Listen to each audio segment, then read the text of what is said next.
S-400 का जिक्र कर ले, अदमपुर बेस के ऊपर जो वहां पे ऑपरेटर जो था उसको अब तमगाए शुजात जो भी होता है, गैलेंट्री अवार्ड कोई हिंदी का नाम होगा, तो वो जनाब उनको दिया जा रहा है क्योंकि वो डैमेज हुआ था, एतराफ हो रहा है, और उसकी रिपेयर की इस बंदे ने, पता नाम मैं भूल गया हूं, बंदे ने रिपेयर की और फिर जल्दी से उसे रिपेयर की ताकि वो बहाल हो गया।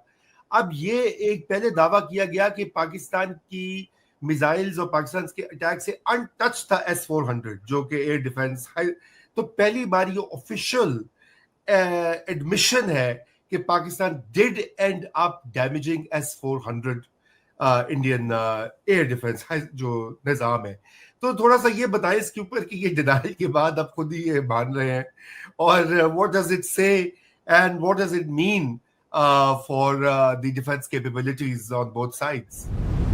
देखिए बात ये है राजा साहब के ये तो डू इट योरसेल्फ है, बाकमाल सार्जेंट था जिसने ये काम किया, लेकिन मसला ये है कि जो स्ट्राइक गई थी उससे डैमेज क्या चीज हुई थी।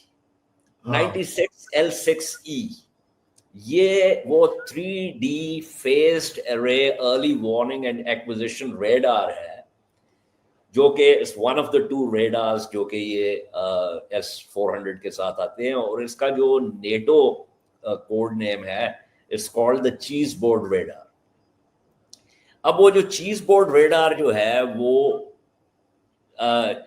होता क्या है, ग्राउंड एयर डिफेंसेस में एयर फोर्सेस करती हैं, उनके दो किस्म के मिशन होते हैं। One is called seed, SEAD, suppression of enemy air defenses. The other is called DEED, not dead but DEED, DEAD, destruction of enemy air defenses.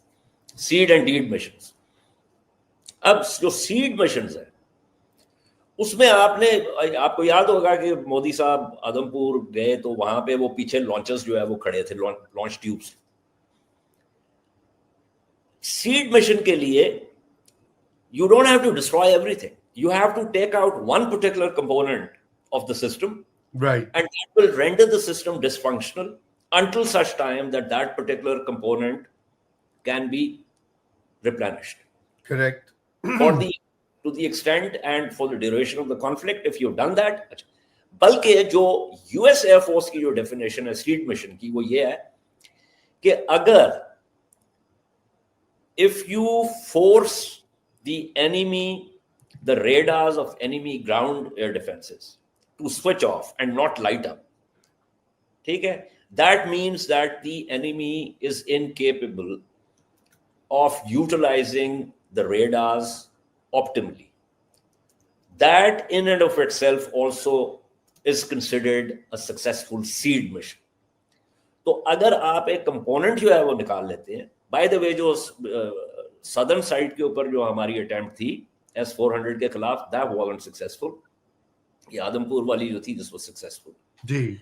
और अब जाहिर है मानना तो है नहीं, अब भारत के अपने जो मारूजी तज्जियाकार हैं और बेशुमार हैं, उन्होंने ये बार बार सवाल किया है कि भारत तो पहले तो जो है वो अपने लॉसेस जो है वो नहीं छुपाया करता था, कारगिल में भी छुपाए थे। That's right. तो अब क्यों छुपा रहा है, क्यों नहीं बता रहा कि कितने जहाज गिरे हैं, क्यों नहीं? और फिर जो AP सिंह के सर पर एक गर्दन में जो सलीब डाली कि अपने लेक्चर के बाद एक एनेक्स्चर के तौर पे कि जी हमने इतने जहाज जो है S-400 ने गिरा दिए और इतने हमने ये कर दिए। अभी भी जब ये प्रोग्राम होगा ना तो उसके नीचे जो भारतीय ट्रोल्स है ना वो आके कहा 11 बेसेस, दिस सैटेलाइट पिक्चर्स, फलाना ढमकाना, बंदे को हंसी आती है ये पढ़ के। हमने तो तस्लीम किया कि भाई बेसेस जो है उनके ऊपर अटैक हुआ, हमने तो नहीं कुछ छुपाया। हाँ। वो सैटेलाइट पिक्चर्स निकलने से पहले हमने तस्लीम किया, हमने तो जो शहादतें हुई उनका बाज़ाब्ता जो है वो जनाजे भी हुए, सब कुछ हुआ।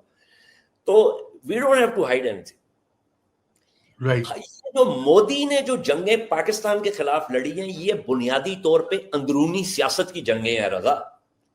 हाँ। और चूंकि ये अंदरूनी सियासत की जंगें हैं इसलिए कितना नुकसान हुआ वो अगर बता दिया जाएगा तो अंदरूनी सियासत चमक नहीं सकती। करेक्ट। अंदरूनी सियासत में खटाई पड़ जाएगी। फिर असल वजह ये है, वरना जाहिर है जब जंग होती है दो पेयर कंपेटिटर्स के दरमियान, तो नुकसान तो दोनों अतराफ में होता है। That's right. I mean the point is कि हमेशा, और खुद वो एयर मार्शल भारती ने भी इकरार किया, चौहान ने, अनिल चौहान सीडीएस, उसने भी किया, उनका वो जो दूसरा वो जो था vice chief of army staff, उसने भी ये वो किया, और ट्रम्प साहब तो पता नहीं 575 दफा कह चुके हैं। उससे 7, अब उसने कहा 7 तैयारे, 5 से 6 हुए, 6 से अब 7 हो गए by the way. Leaving that aside, the question is कि ये अंदरूनी सियासत, भारत की अंदरूनी सियासत है, दाएं बाजू की इंतहा पसंद सियासत है, आरएसएस की के बतन से पैदा हुई बीजेपी, और जो मोदी साहब हैं वो प्रचारक आरएसएस के, वाजपेयी साहब भी थे, लेकिन वाजपेयी साहब की जो ज़हनी सतह थी वो बहुत बुलंद थी, वो उनका लेवल जो है वो बिल्कुल फर्क था। डेफिनेटली मोदी साहब जो है उनका लेवल जो है वो नहीं। देखिए मतलब नेशनल सिक्योरिटी एडवाइजर जो है अजीत डोभाल जो, हाँ, तो भाई अगर ये एनएसए ना बन जाता तो इसका मैक्सिमम वो क्या होता है, ये उस तरह के पुलिस ऑफिसर्स हैं जो कि इनकाउंटर स्पेशलिस्ट होते हैं। ये बरसगीर की, आपको पता है, ये पाकिस्तान और भारत दोनों में ये इस्तेलाह इस्तेमाल होती है, encounter specialist. At best is an encounter specialist. अब आप अजीत डोभाल को साथ खड़ा करें ना ब्रजेश मिश्रा के, हाँ, अब मुझे बताएं कि दोनों की ज़हनी सलाहियत में जमीन आसमान का फर्क है या नहीं। इसी तरह आप वाजपेयी साहब को रख दें मोदी के साथ, और फिर आप देखें कि ज़हनी सतह का क्या फर्क है। तो ये चीजें हैं। अब मेरे ख्याल में भारत को खुद ही सोचना पड़ेगा, समझना पड़ेगा कि इन मामलात को आगे इसी तरीके से मुखासमत के साथ लेके चलना है या मुआवनत के साथ लेके चलना है। तो अगर मुखासमत का काम किया तो ठीक है, हम भी तैयार हैं, मुआवनत के लिए हम 2 कदम आगे बढ़ने के लिए तैयार हैं। बिल्कुल बिल्कुल ठीक है। बहरहाल इसी नुक्ते पर आज के शो का अख्ताम करते हैं। बहुत शुक्रिया एजाज साहब, और नाज़रीन आपका भी, और इंशाल्लाह आपसे अब सोमवार को मुलाकात होगी। तब तक के लिए खुदा हाफिज।